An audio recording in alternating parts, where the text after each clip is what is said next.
Well, hello there. Thank you for joining me today. Before I get started, I want to wrap up a little bit about Venezuela.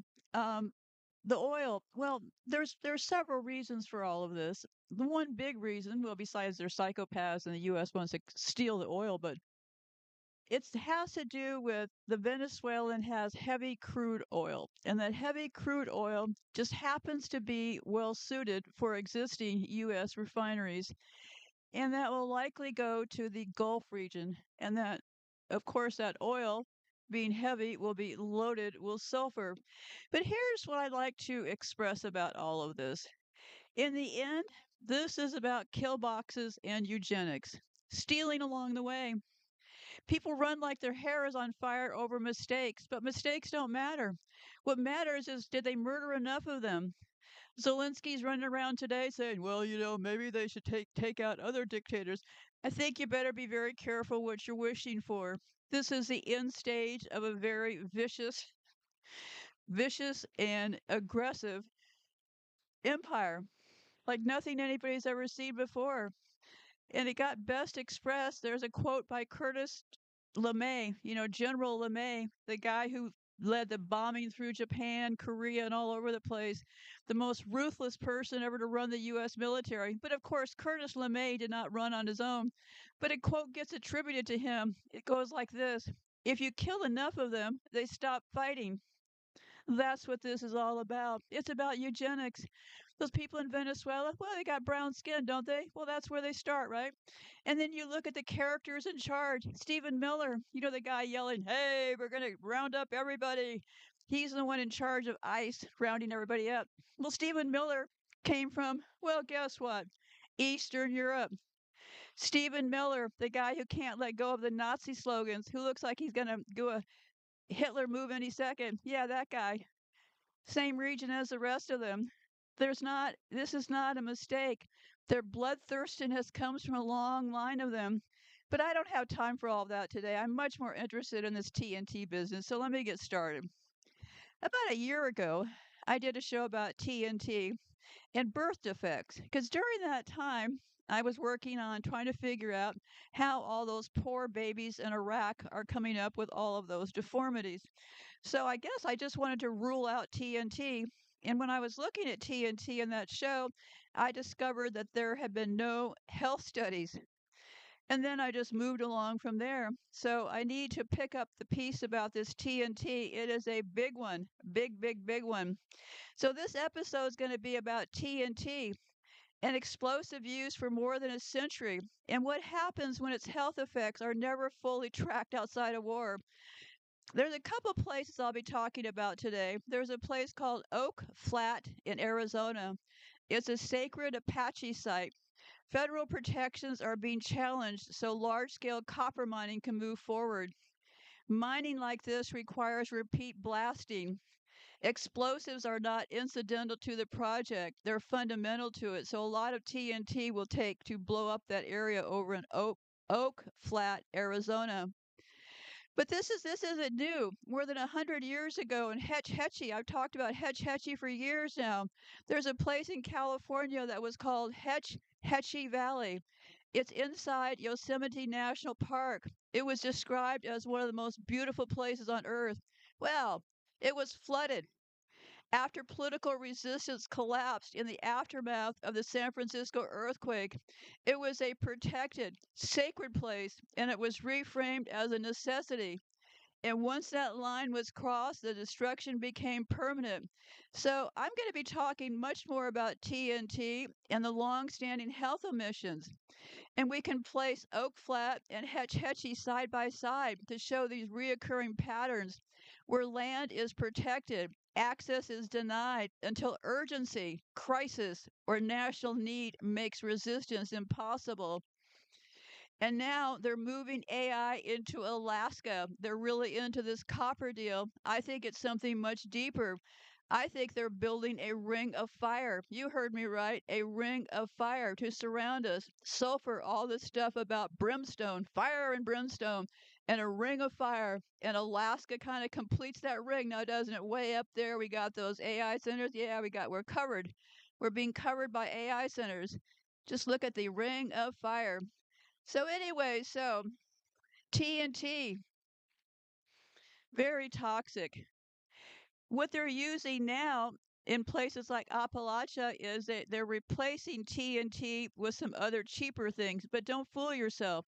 Whenever they replace one thing with the next becomes more toxic. So the replacement is much worse than the actual original TNT. But for right now, we're going to be just talking about the actual TNT. So let me see here.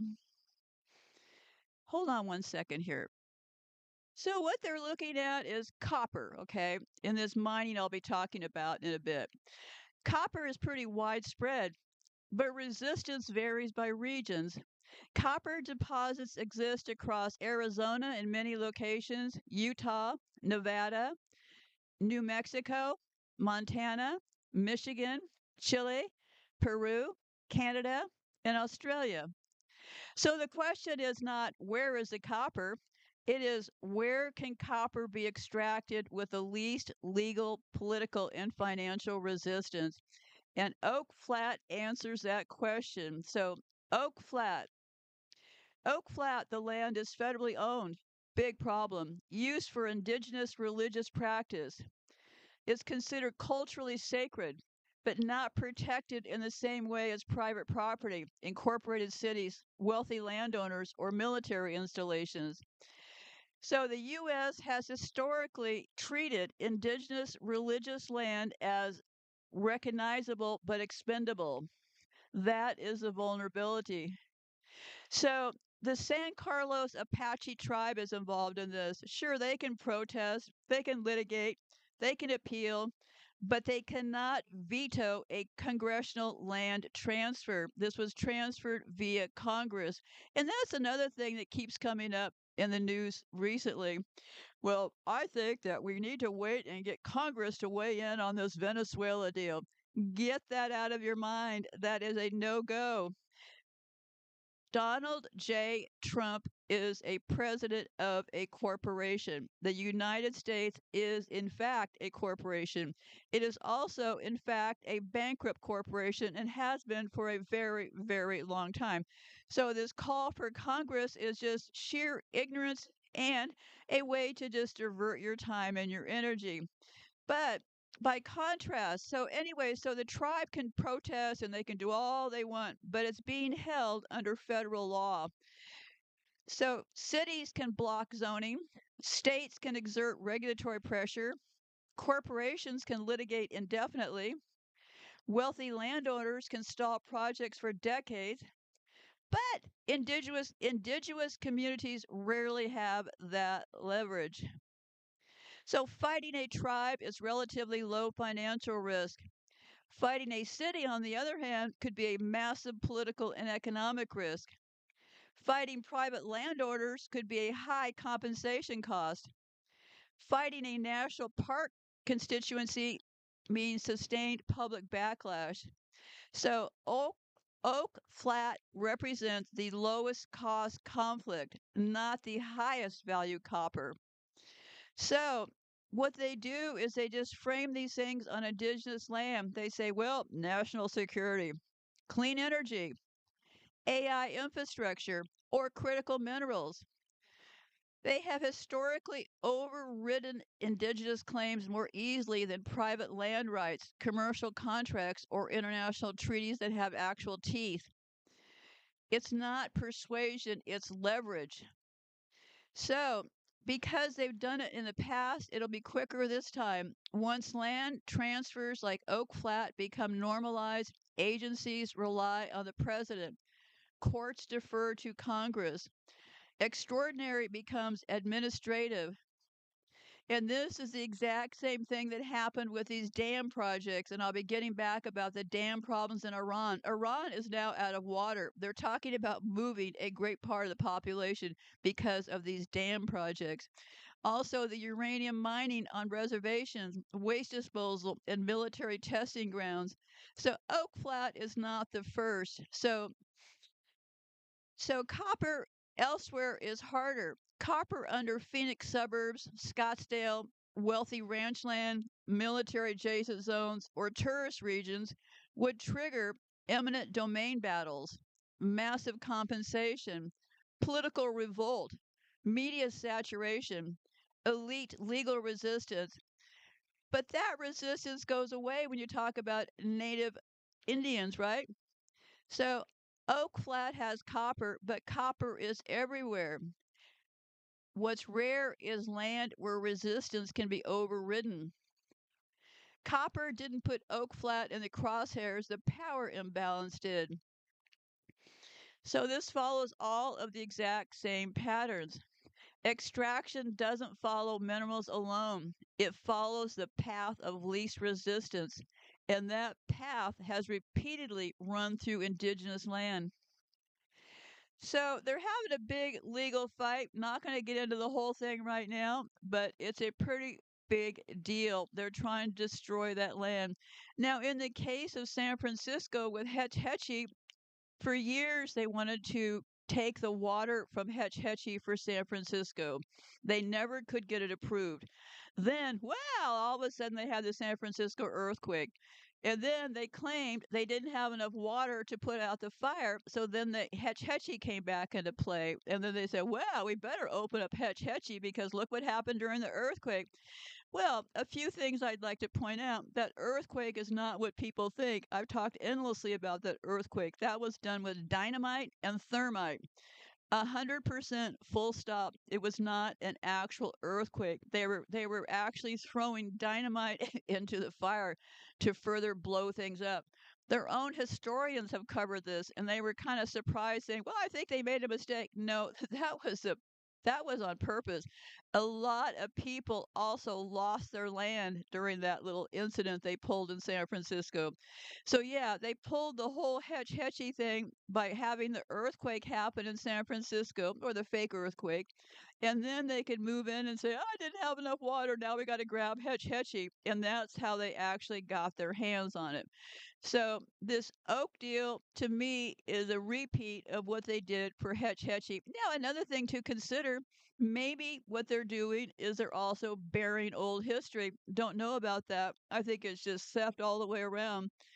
So anyway, so they've been fighting back and forth about this Oak Flat deal for quite a long time. So it is to enable large scale explosive rock fracturing that would otherwise be legally impossible on protected federal land. Whether the explosive is labeled TNT specifically or a modern equivalent, the outcome is the same: repeated industrial blasting that destroys the site. So, at Oak Flats, the proposed Resolution copper mine is designed around block cave mining, one of the most destructive underground mining methods. So, what happens under block caving mining? Just going to do a little bit about this. Initial explosive blasting to fracture and weaken the ore body. Controlled collapse of underground zone nearly 2 miles wide and 1,000 feet deep. Ongoing use of high explosives and blasting agents during development, maintenance, and collapse management. Permanent subsidence on the surface. The land literally caves in. The Forest Service's own documentation acknowledged that Oak Flat would be rendered unusable for any human or ecological purpose. So, modern mining often use things called ANFO, emulsions, and slurry explosives. I'm not going to go too deep into all this, but just be aware that should you pick up where I'm leaving off here, you need to be aware they use two kinds of TNT. Both of them are bad. The latest one is actually worse than the original one, so that's what you need to remember. So TNT is still the blast equivalent standard. It's called the TNT equivalent. Many blasting agents are TNT adjacent in energetic effort and residue pathways. The exposure environment, the dust, the shock, the residue, and the groundwater disturbance is all the same. The legal emission problem is identical regardless of how the formulation happened. So they need to acquire oak flat in order to legally detonate industrial explosive there. Explosives that will permanently destroy the site. Repeated industrial blastings at this scale would trigger fatal legal barriers. Religious freedom claims, environmental statutes, and land use law would apply. So once the land is transferred, though, those protections collapse. The site becomes a sacrifice zone. Explosives, explosive use becomes a permanent industrial activity, not a constitutional one. So the land transfer is not incidental, it is what enables the blast to happen. So what I'm saying is they want the land so they can legally blow it apart. So Oak Flat isn't being transferred to be studied or preserved. It's being transferred so industrial explosives can be used there, permanently collapsing a sacred site. And let's talk a little bit about Hetch Hetchy. Hetch Hetchy was a glacial valley inside Yosemite National Park, described as the most beautiful place on the planet. Before it was dammed, Hetch Hetchy featured sheer granite walls, waterfalls, meadows and wetlands, a free flowing river called the Tuolumne. John Muir called it one of nature's rarest and most precious mountain temples. It was not a marginal place. It was considered one of the crown jewels of the national park system. Hetch Hetchy was home to indigenous people, including the Paiute groups. For generations, it held seasonal camps, ceremonial importance, subsistence value. Like Oak Flat, its meaning was not abstract, it was lived, used, and reverenced. Because Hetch Hetchy lay inside a national park, it was legally protected from private exploitation, symbolically protected as part of America's conservation ethic. For years, proposals to dam it failed because conservationists opposed it. Congress refused to authorize it. The idea of flooding a national park valley was widely seen as unacceptable.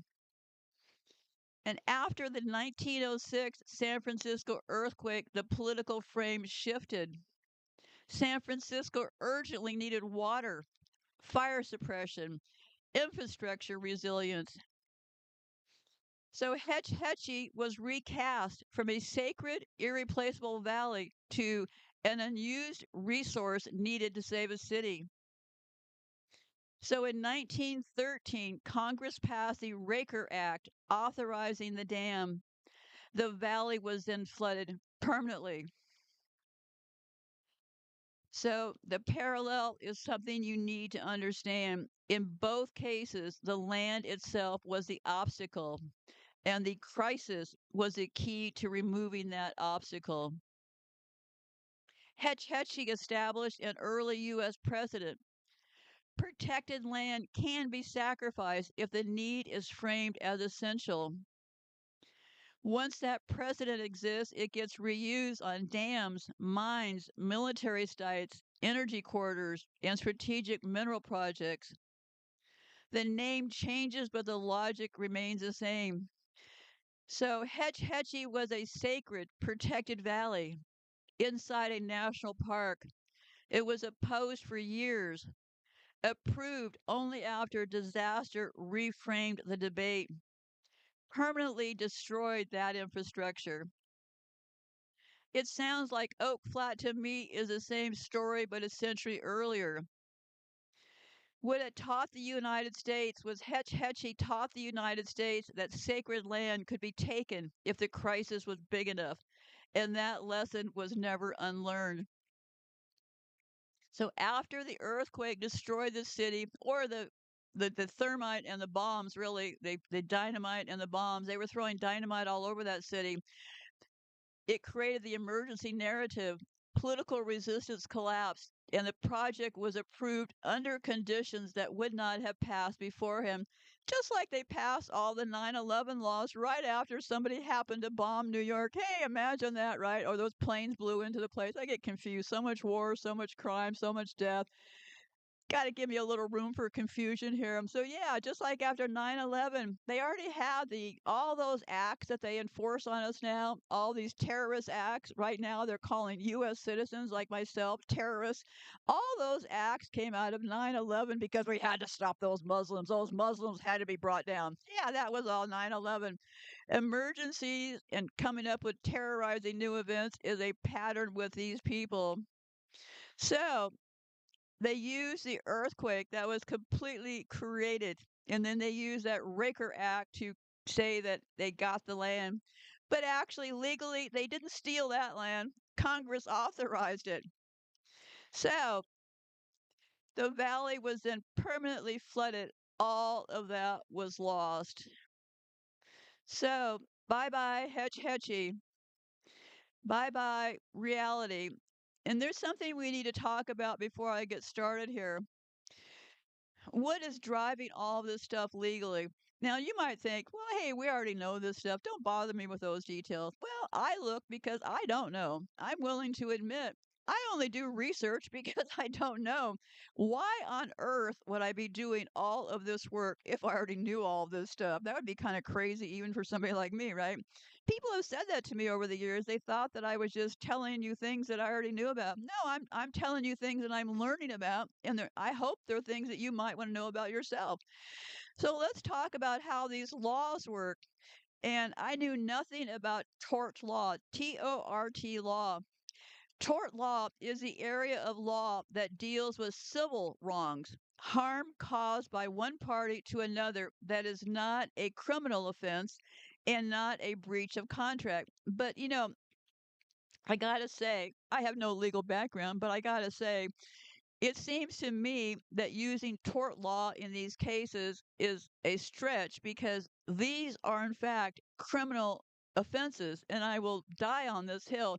What has been happening to these Native Indians is, in fact, criminal, okay? So, why tort law is still in effect, I don't know. But, anyway, so in plain English, tort law is how injured people try to hold others financially responsible for the harm. So, tort law exists to do three things: compensate injured people, assign responsibility for harm, deter future harmful behavior. It is the legal mechanism used when someone says, "You hurt me, damaged my property, or caused my illness, and you should pay for it." So, to win a tort case, a plaintiff generally must prove all four of these things. Number one, duty. The defendant had a legal obligation to act with reasonable care. Number two, breach. The defendant failed to meet that obligation. Number three, causation. The breach caused the injury. This is the hardest part in toxic exposure cases. Number four, damages. The plaintiff suffered actual harm, medical costs, lost income, pain, death, etc. If any one of these fails, the case fails. And that's what I don't understand. How did they get all this stuff so rigged up? Because I don't know. I really don't know how they do this under tort law when it's actually criminal. But hey, I'll just keep going here. In case you're wondering, the reason I'm working up until the time that I drop over dead on the game board, I'm really hoping somebody will pick up from where I left off. I would have loved to have written a book about all this, but I'm not going to be able to. So that's part of the reason. So I don't know why I interjected that there, but I did. So let's keep going. So anyhow, so yeah, so these major types of tort law, the negligence is the most common. Unsafe working conditions, environmental contamination, failure to warn of known risks. And in the last couple of shows, they have known since literally the 1900s the harm that is caused by all of this. So most toxic exposure cases, chemicals, mining, and explosives are negligible cases. So number two, the strict liability. Liability without needing to prove negligence. That is used when the activity is inherently dangerous. The law decides the risk is unacceptable. And that comes from things like defective products and some hazardous activities.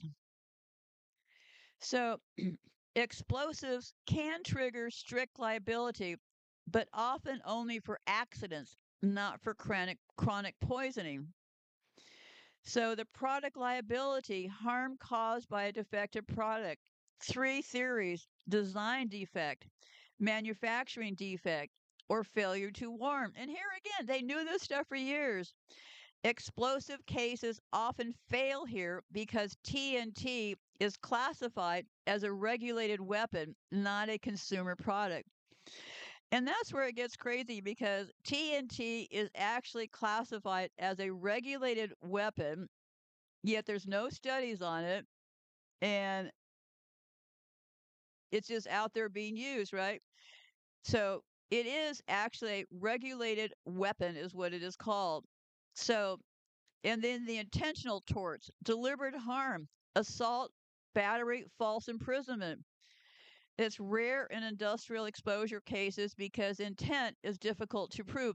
Yeah, I could prove intent in this case. They knew since the 1900s this was going to kill people. That's why they started pumping people full of alcohol and sugar. So they claim that tort law was built for visible, immediate injuries like car accidents, falls, and explosions. It struggles with slow harm, chronic exposure, multiple causes, or long latency diseases. That makes it a poor fit for mining, explosives, and environmental poisoning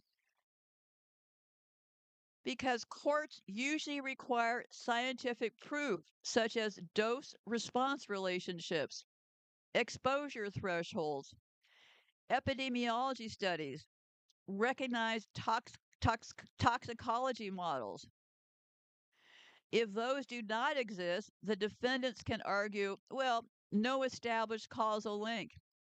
Alternatives cause this to exist, and the science is inconclusive. This is why missing studies defeat tort claims even when people are clearly sick. That's pretty key. Why missing studies defeat tort claims even when people are clearly sick. So there's obviously no incentive to do any kind of studies, is how I read this. But hey, we're all here to read it however we read it, right? You may read it completely differently, and that is perfectly fine. I was raised in an era that, we didn't have to go to the wall over everything, right? I never knew who people that I socialized with, I never knew who they voted for. I didn't particularly care. I didn't know if they took flu shots or they didn't take flu shots. We've crossed a barrier here. Time to step back a little bit. But anyway, so yeah, so this is legal innocence through absence of data, which is pretty surprising, right? They do not want that data. And here's how the trick gets played. Worker compensation claims often block tort law. Many exposure cases are diverted into worker compensation systems and administrative remedies. And these systems cap damages, eliminate fault, block discovery, and prevent jury trials. One, excuse me, once a case is routed there, tort law is off the table. So, in these domains, tort law exposure is real. Illness is documented anecdotally. Studies are absent or narrow. Liability is diffuse. Tort law then becomes structurally unable to respond. This is not a failure of the victims, it's a limitation of the legal design, and I would call it a pretty big trick. So, tort law is a system people rely on to get justice for harm, but it only works when the harm is clearly defined, formally studied, legally recognized. When hazards are used but not studied, tort law cannot see them. So essentially, tort law can only punish what science is allowed to measure. So, anyway, let's talk a little bit about there's a project up in Alaska called the Ambler Road Project. It's an explosive exposed decision. And what they're planning on doing is large scale hard rock mining in remote terrain. So, um, anyway, so Amber Road, what the road really enables, what'll happen is there'll be continuous drill and blast operations across permafrost, rock, and the foothills. Construction across 3,000 plus streams and multiple rivers blasting near water tables. Decades of mine access for copper, lead, zinc, gold, and silver extraction. This is not a one time construction event, it is a permanent explosives supply line. So, who bears the exposure in this? Well, mine workers and road crews, airstrips and station personnel, Alaska Native communities downwind and downstream. Wildlife relied on for subsistence, future cleanup and remedial workers. Historically, these populations are the least likely to be medically tracked, compensated, or litigated for toxic exposure. And here's where it gets interesting in all of this.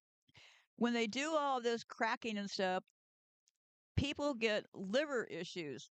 Yeah, people get liver issues from the TNT, and I'll get into more of that later. But one of the main symptoms of TNT poisoning is you get jaundice and liver damage. And here's where it got tricky because if you have a jaundice, yellowed skin, or obvious liver damage, that created an easy legal off ramp for the defendants because those symptoms could be reframed as alcohol related, even when exposure to TNT and other industrial toxins was the more plausible cause. So they were able to then say, well, you got liver damage, huh? You probably use alcohol. Maybe you have hepatitis. Maybe you have a poor diet. Maybe you got lifestyle factors. Maybe you just have poverty related health issues. So when a worker presents with jaundice, elevated liver enzymes, fatigue, or anemia, or neurological symptoms, defense attorneys can say, hey, this is consistent with alcohol related disease. They do not need to prove alcohol caused it. They only need to introduce reasonable doubt. And why am I talking about this in TNT? Well, TNT poisoning targets the liver and the blood. TNT metabolites, excuse me, TNT metabolites are processed in the liver. This causes toxic hepatitis and jaundice. Blood oxygen transport is disrupted. Secondary neurological symptoms follow. Historically, this was well known in factories, but this is where the key legal problem started. The same organ system damaged by TNT is the same organ damaged by alcohol. And that made this very legally convenient. So, how it played out in court. So, instead of saying this worker was poisoned by TNT, records would shift toward liver disease, possible alcohol involvement, unclear etiology, multifactorial causes. And once that happens, causation collapses, compensation shrinks or disappears. No broader exposure pattern is recognized. The harm becomes individual pathology, not systematic poisoning. In other words, it's all in your head. So I want to be very clear here. I'm not calling minors a bunch of drunks. I'm not saying they're a bunch of alcoholics. But what I'm saying is they use a tactic against them. Maybe they would go out for a beer after a hard day at the mines. That doesn't make them alcoholics. All they wanted to do was make alcohol plausible, document it to be ambiguous. Exposure data was missing. So either light or occasional drinking is enough for lawyers to argue, well, we can't rule out alcohol as a primary cause. That's all tort law needed to fail. So why were minors especially vulnerable to all of this? Because they were rural, poorly documented medically, stigmatized socially, excluded from longitude health tracking. So the narrative slid easily toward, yeah, personal habits, off the job behavior. I saw you having a beer the other day. Yeah, pre existing conditions. This is not moral judgments, it is legal strategy. So TNT's liver toxicity didn't just harm workers biologically, it created deniability because liver disease is common. Liver disease has many causes. TNT was never really formally tested on civilians. Institutions could always say, you can't prove it was the explosive. And that is the omission doing the job. So liver damage from TNT was easy to misattribute because the same symptoms could be blamed on alcohol, whether or not alcohol was the cause. So jaundice, the yellow skin, didn't just hide TNT poisoning medically, it just erased it legally. So here is what's common in how this omission works. Explosives get classified as tools, not toxins. TNT is treated as a mechanical input, not a chemical hazard. Exposure gets framed as incidental or non existent. Dust, vapors, contaminated soil, and water are excluded from health accounting. No civilian exposure studies have been commissioned, and without studies, there is no evidence of harm. So then future illnesses are routed into alternative explanations like lifestyle factors, mental illness, genetics, environmental stress. Tort law collapses due to the lack of causation data. So, yeah, it really was a pretty good trick, right? Sorry, we can't help you. Don't have any studies. Bye bye. Bye bye. So, and they use the same thing with the uranium, the sulfur, and the solvents. So, yeah. And what they're doing with this new deal up in Alaska, Donald Trump and his cabinet framed Ambler explicitly as an AI infrastructure necessity, linking copper extraction to data centers and national competition with China. This matters because national security framing historically suppresses health scrutiny. Boy, isn't that convenient? It happened for Manhattan Project workers. It happened for nuclear test communities, Agent Orange, burn pits, and DU exposure. Once mining is cast as AI defense, health externalities become collateral. So, what is not being discussed? No TNT exposure baseline studies for the Arctic mining.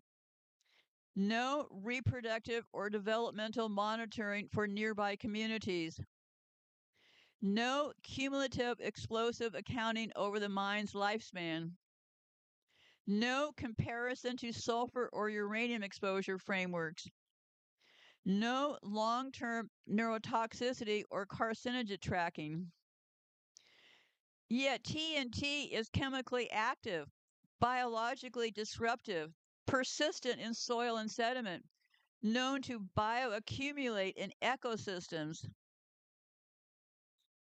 Ambler Road is not just an anomaly, It's the next phase of a long pattern using remote land, indigenous populations, strategic resource, national security rationale, industrial toxins framed as invisible, health outcomes explained away later. The AI boom simply accelerates that timeline.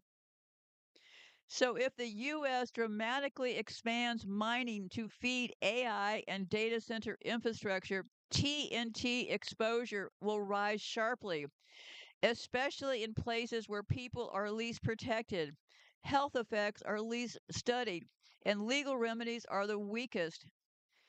And as before, the damage will be real long before it will be named. So, where did they get TNT from? Let's have a little guessing game.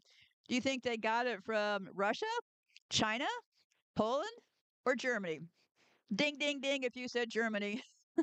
Why do all these dangerous things come out of Germany? Well, because that's where their home base is. So, TNT, also called, and I will not be able to pronounce this word, leukemia. Yeah, that's what TNT is. So, it was discovered by, I'm assuming it's a man named Julius Wilbrand, and the year was 1863 in Germany. It was academic chemical research, not weapons development, that helped him find it. So Wilbrand synthesized the or the TNT while studying nitrated aromatic compounds. At the time, it was considered chemically interesting but militarily unimportant. So, why TNT was not recognized as an explosive at first? Early TNT was relatively insensitive to shock, difficult to detonate with early primers. As a result, it was initially used as a yellow dye. Interesting, right? They're making it yellow. TNT's yellow, a laboratory compound. So, for decades, it was viewed as too stable to be used as an explosive. So, when did it become a weapon? Well, advances in detonations and blasting caps made TNT practical. So, Germany began adopting TNT for military shells. So, during World War I, TNT became the standard military high explosive, valued for stability and transport, resistance to accidental detonation, and predictable blast performance. Only then did TNT's destructive role timeline, dominate its identity, excuse me. So, TNT follows a recurring pattern I've been talking about. It was discovered in civilian science. It was ignored or repurposed initially. It was militarized later. Human toxicity recognized only after mass exposure and never formally tested on humans. The omission begins after adoption, not at discovery. So TNT was discovered in 1863 by Julius Wilbrand as a chemical compound, dismissed as a non explosive for decades, and only later transformed into one of the most destructive tools of industrial warfare. So that was where TNT came from. So Germany's early adoptions, 1902 to 1905, Germany moved first. The German Navy begins testing TNT filled shells. Industrial partners like Krupp refined shell design. Why Germany noticed first? Germany wanted safer storage aboard ships, shells that wouldn't detonate prematurely. TNT stability solved a naval safety problem. This is the exact moment TNT becomes strategically valuable, and that was in 1902 to 1905. So there was something called picric acid, and says, and it wasn't as aggressive as TNT. So militaries realize the best explosive is not the most powerful one. It's the one you can store, ship, and fire without killing your own crews. That insight made TNT indispensable. So 1907 to 1914, a quiet adoption, no publicity. Before World War I, TNT is adopted quietly, treated as a logistical upgrade, not a revolution. No public discussion of toxicity. No human safety testing. This silence is important. TNT enters the arsenals without a bit of scrutiny. Then along comes World War I, 1914 to 18. Massive TNT production. It was used in artillery shells, naval mines, aerial bombs. Exposure explodes among factory workers, miners, loaders, and transport crews. This is when poisoning becomes obvious but still untested. So, yes, they like TNT, evidently, right? It solved all of their needs. And it became the TNT equivalent. Anytime you read a bombing, they'll say, well, it's so and so of TNT that did this. So militaries realized that TNT's value between 1900 and 1905 when detonators caught up with chemistry. And from that moment forward, its logistical advantages mattered more than its effects on human bodies. Well, yeah, that's exactly what eugenics is all about, right? So they did test the mustard gas. They had this stuff called lewisite, and they did test that. Um, they did test phogene and chlorine. They did limited tests, but nothing for TNT. So, no clear record of controlled, intentional human dosing trials. Instead, there was massive industrial exposure among munitions workers through World War I to World War II. That produced TNT poisoning, the toxic, the jaundice, anemia, liver failure, and dermatitis. And then it was known as canary girls due to yellowing of the skin. So TNT knowledge came from workplace casualties, not formal experiments. So there was no ethical or tactical incentive to dose TNT on humans. TNT is not a chemical weapon. Its toxicity was a liability, not a battlefield feature. Militaries wanted workers functional, not injured. So, yeah, I've got a list of these things. The uranium mining, they did no controlled human testing. They did those radiation testings on humans. Mustard gas, they did some, but absolutely nothing on TNT. So, substances, I looked up, well, what else haven't they tested? Well, substances generally not tested intentionally on humans. TNT, ammonium nitrate, most refinery sulfur compounds, many mining byproducts, numerous solvents later linked to neurological disease. But I think they did their testing silently through the labor. And I think they were testing likely on military bases, but nothing I can prove, so I'm not even going to go there. So, mustard gas was deliberately tested on humans. TNT was never formally tested, but it poisoned thousands anyways. The difference is not ethics, it is military utility. When harm was the goal, testing was explicit. When harm was inconvenient, it was ignored, reframed, or blamed on something else. Yeah, like blame it on the victims, right? So, omission is an active decision, not a gap. By World War I, military industrial medicine had already controlled exposure chambers. They already had willing human subjects, soldiers, prisoners, and they had no meaningful ethical constraints. That is the same apparatus that enabled mustard gas, lewisite, and other radiation testing. So when TNT was not tested, it was not because they did not know. It was because testing TNT on humans would have produced politically and economically dangerous data. So TNT toxicity threatens production, not the enemy. It harmed all those munition workers. The loaders were often women, transport crews, cleanup and demolition workers. Testing TNT would have forced the state to confront worker compensation liability, factory shutdowns, supply chain interruptions during wartime, public acknowledgement that safe war production was actually lethal.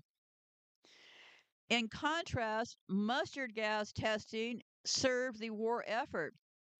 TNT testing would have undermined it. So thousands became sick from TNT exposure and still getting sick today. Symptoms were carefully noted by factory physicians, but was never formalized into controlled trials. So this allowed the authorities to say, we observed some cases, instead of, well, we caused this and quantified it. TNT fits the broader patterns that I've been talking about: chemical weapons, radiation, psychological stressors. So, yeah, they're obviously leaving off the things they don't want to test for some pretty good reasons, right?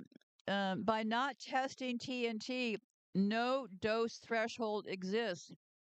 No safe exposure line can be challenged. No baseline for litigation is created. And so then everything's become anecdotal, disputable, confounded by other factors. This is not accidental. This had to have been done on purpose, full stop. Because mustard gas leaves protocols, memos, test cohorts, and admission. On the other hand, TNT leaves sick bodies, missing to no studies, reassign blame. For historical accountability, omissions are cleaner than crimes. They leave no confessions, only the absence. So they tested what they wanted to weaponize and avoided testing what would expose the cost of production. So, across four major hazard classes, the state consistently avoided controlled human testing where results would threaten production, liability, or strategic narratives, while tolerating mass exposure that generated harm without accountability. Yeah, that's our government. Yay, USA! Go, USA! Democracy for everybody. Democracy equals death, is how I read this whole thing. So, yeah, so TNT, a pretty big omission.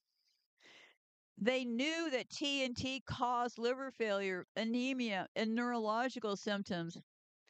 Effects were dose related and repeatable. What they did not do any controlled dosing, no exposure thresholds, no longitude cohorts. Any formal testing would have proven TNT was unfit for mass labor exposure. That would have disrupted wartime supply chains and created immediate compensation liability. So, institutions basically recorded nothing actionable. So, just like sulfur, it causes a lot of toxicity, right? I'm going to be taking a break here. I'll put this on hold for right now and catch you on the other side.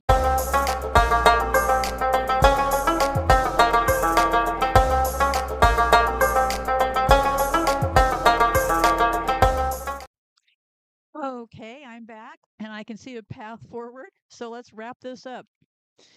So, how TNT got removed from mining? TNT was replaced, never reckoned with. By the mid 20th century, TNT was replaced by what they're calling ANFO, ANFO, and emulsions.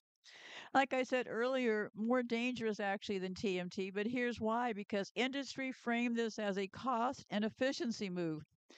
So that meant no retrospective health accounting was done. But that doesn't mean it can't be done moving forward, right? With information, things change, right? So when a hazard is replaced, liability quietly expired. So to TNT, but you could also prove that this stuff is worse than TNT. So I don't think it's like a done deal by any means, but I'm not offering any form of legal advice here. So because they had mining illnesses, had better scapegoats. Mining already had silica dust, radon, heavy metals, cave-ins, and accidents. So TNT toxicity could be faded into general mining risks, misattributed to dust or radiation, or generally ignored. So no one asked, where did the explosive itself do? Well, TNT in uranium mining specifically. Why TNT mining exposure was never tested? The same logic.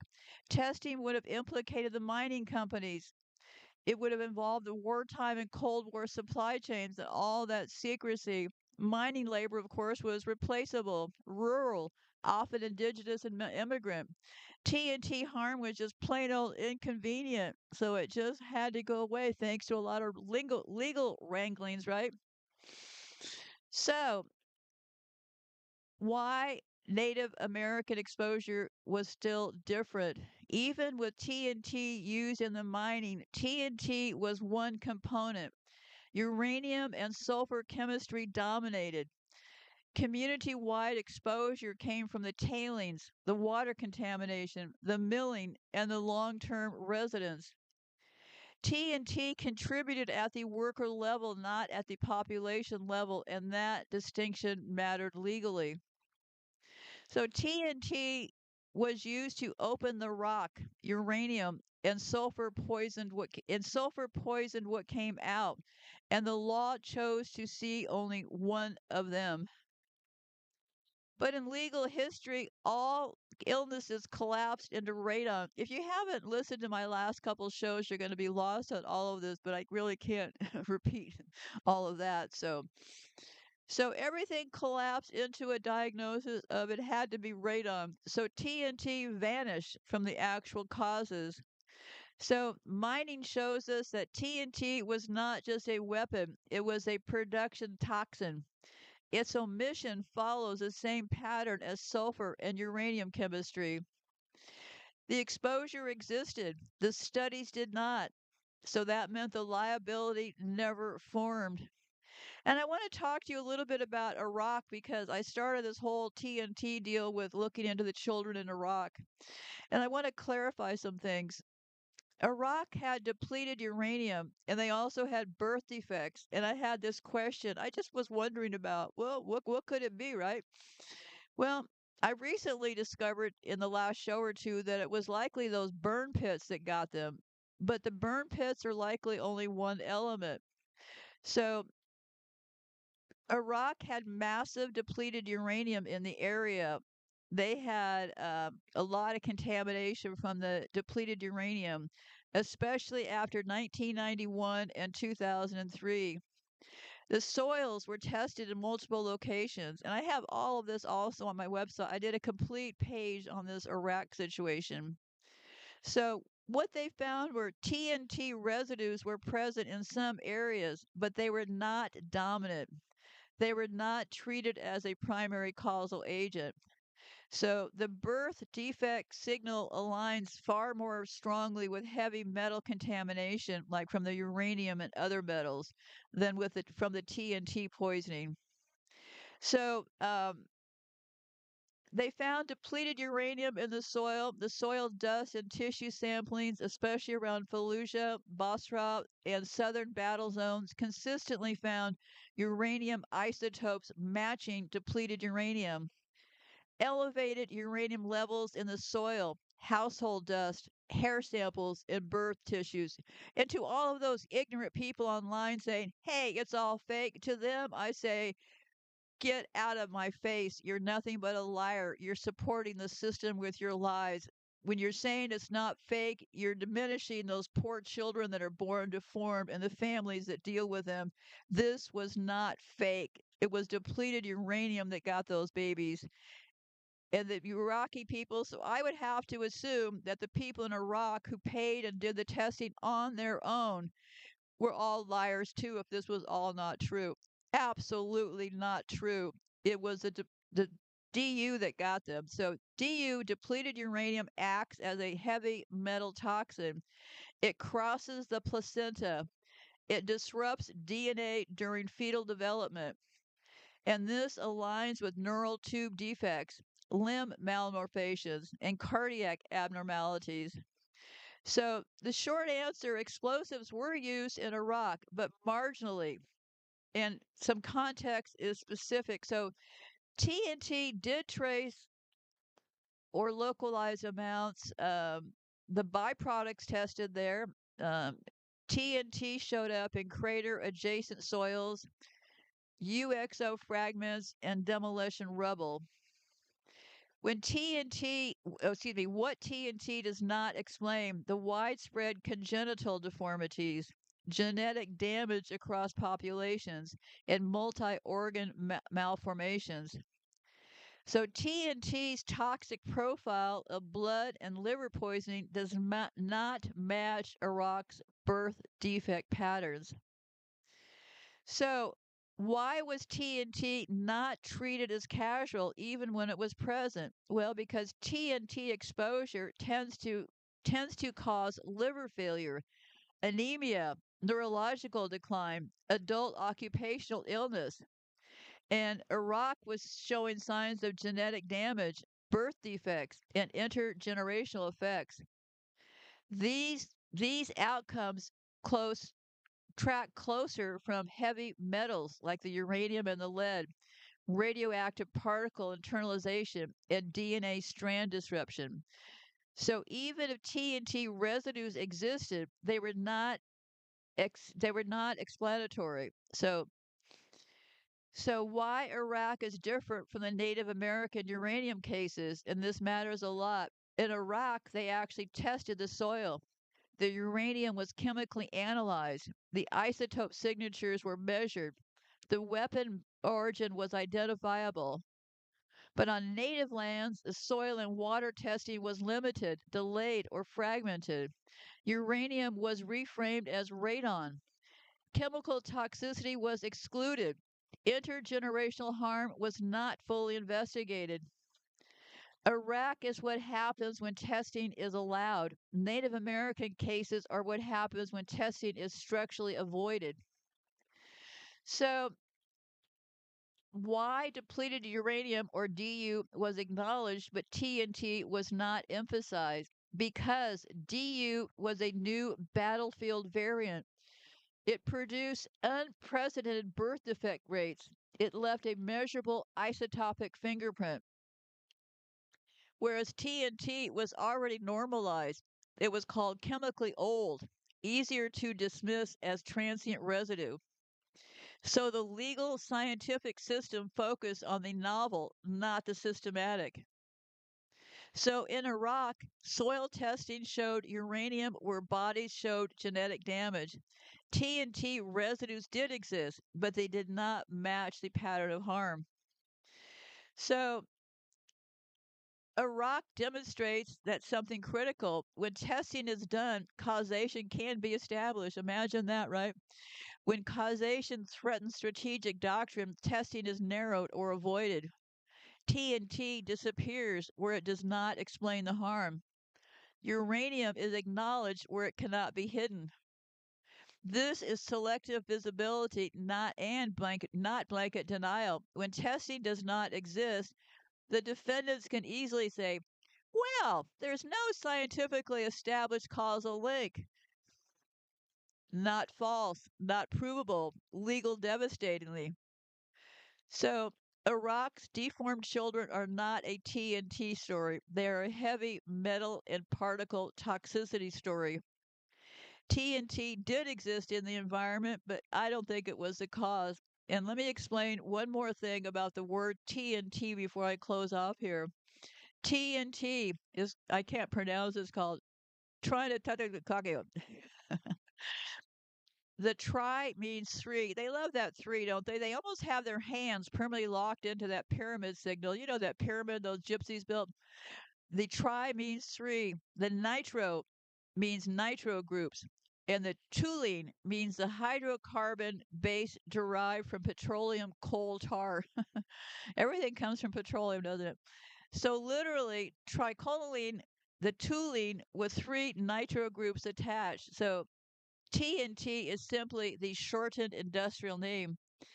And toluene, that's an interesting word as part of this TNT. Toluene itself is named after Tolu balsam, a resin from tropical trees in Central South America, first studied by European chemists in the 19th century.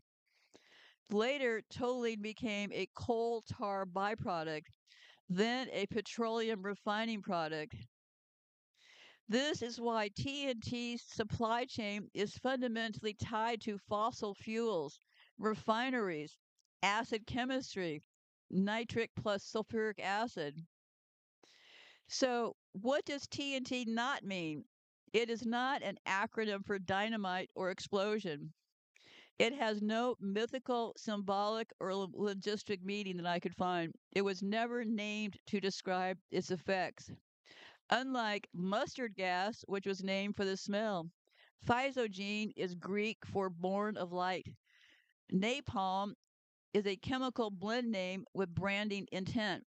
TNT is purely technical and deliberately bland. So the name does three things institutionally. It strips the moral content. TNT poisoning sounds abstract. Sulfur poisoning or arsenic sounds visceral. Centers centers the chemistry, not the body. The name describes structure, not harm. It facilitates omission. If a substance has no descriptive nature, its effects are easier to detach from human experience. This fits the broader patterns I've been talking about. Weapons get neutral names. Harms get administrative language. People disappear behind the chemistry. So TNT means that triethylene, a chemical, a chemically precise, emotionally empty name that tells you it's built, not what it does to people. But this is the part, and I'm only going to go lightly here because I find it relatively confusing but fascinating at the same time. TNT is also used in oncology, cancer treatments. Surprise, just like they use chemo. Yeah, no wonder cancer patients never live very long, right? Um, but what they're saying now is, well, people are living longer. If you go in and you ask your doctor if you had like lung cancer or something, well, we're sorry we caught it so late, but we have some hope for you. We're doing all these new trials. I think I can get you into a trial. And they're doing these wonderful things. Yeah, what that means is 2 more years of sickening drugs and things that are going to make you feel worse, and you're going to feed big pharma for a couple more years, and then you're going to drop over dead, right? It's a false hope they're selling, and it's just insane because it gives the patient no way out, and it gives the patient's family a way to put pressure on the patient. Hey, why don't you want to take those drugs? We'd like to have you stay around longer. Yeah, people just don't really know how to respond to people that don't want to go to doctors. I'm running into that myself, full stop. People find it insane that I'm not going to a doctor. Well, I find it insane to go to a doctor. So, hey, we're at a match, right? So, they're using TNT in cancer treatment. And like I said, all the information is over on my website. I'm just going to kind of glaze through this, okay? In oncology, TNT stands for total neoadjunct therapy, an approach in which multiple cancer treatments, chemotherapy, and radiation are given before surgery rather than afterwards. This strategy aims to shrink tumors and improve outcomes for certain advanced cancers, especially locally advanced rectal cancer, stage 2 and 3. Yeah, I don't, like I said, I don't really know how to do it, but so they claim that, well, It is being studied and increasingly adopted for locally advanced rectal cancers, and evidence supports, yeah, evidence, right? Improved pathological complete response and survival metrics in some settings. This approach has been evaluated in clinical trials. Oh, yes, those clinical trials. They will keep you alive for a couple more years if you want to have a miserable time being surrounded by crazy healthcare workers and snakes on their logos. So, yeah, so they're putting this TNT can look like a pharmaceutical agent name, but in clinical context, it's always refers to I don't know. Anyway, if you know of anybody who has colon cancer, you may want to check this out more thoroughly. So I need to really close off this show. I think I've said enough. So as long as people do not resist, more native land will be taken, blasted, flooded, or collapsed. Always explained as necessary, always framed as progress, and it's always permanent. I've tried to never ask you much. I don't want to. I remember during the COVID thing, share this with everybody you've ever met. I don't like to behave that way, but I'm asking you now. As a matter of fact, I'm outright pleading you. Help me. If you know someone who knows someone, an organizer, a journalist, a lawyer, a historian, a tribal advocate, or simply someone who still pays attention, please, I'm begging you, pass this along. People are still being impacted right now. The mining is going on. That ring of fire is being created. Silence is what allows this to keep happening. Attention is one of the few things that slows it down. None of this happened in secret. It happened out of sight. Native people were confined to land most Americans never entered. The mines, the mills, the waste, the exposure, all placed far away so the rest of the country could remain untouched. We did not have to be present to benefit. We only had to stay where we were. Be safe out there and goodbye for now.